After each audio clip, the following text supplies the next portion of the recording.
We're gonna 1, 2, 3, 4, 1, 2, 3.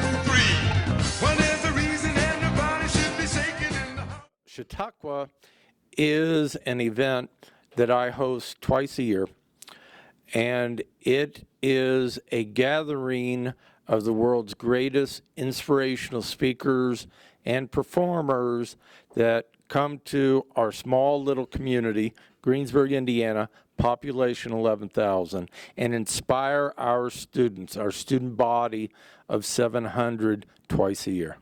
This is an event that doesn't happen anywhere else in the country at the high school level. This is an event that primarily happens at the collegiate level.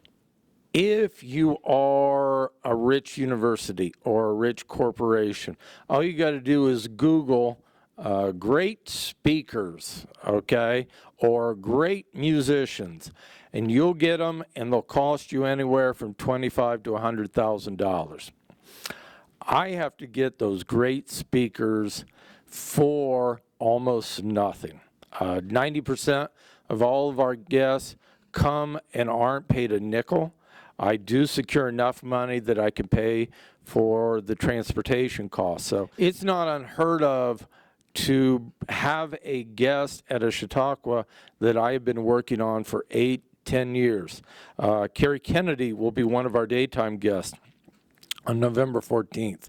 She's the daughter of the major presidential candidate, Bobby Kennedy, who was assassinated, and she runs this international human rights organization. It has taken me 8 years to be able to get her here.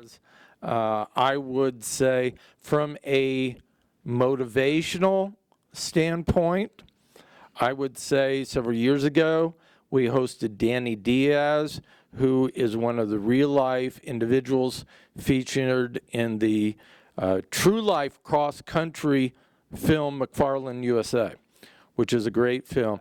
From the standpoint of really hearing a story that would sticks with me almost every day, I almost have to go with each of our 12 previous Holocaust survivors.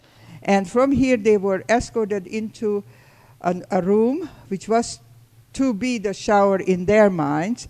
They overcrowded the people in here, way beyond capacity, slammed the door on them.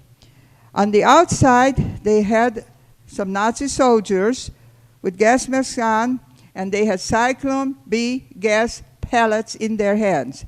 The roof of this shower room had 2 hermetically sealed windows that could be opened by these soldiers, and they would dump the pellets into the room, slam the windows so it was hermetically sealed, and from the heat and the lack of oxygen, all this, the gas pellet would explode, thus suffocating the poor people.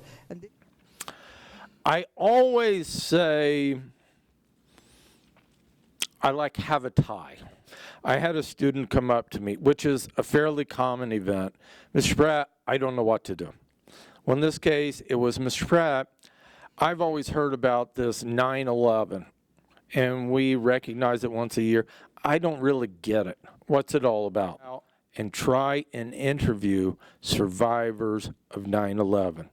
There were 22 survivors that fateful period of time of the individuals who were buried beneath the Twin Towers.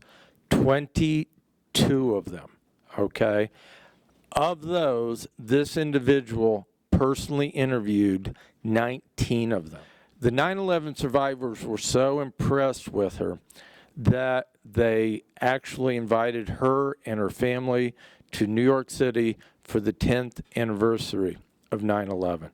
I had an individual a couple of years ago, Kirsten Hess. The other one from North Decatur was Caitlin Chidler. Kirsten Hess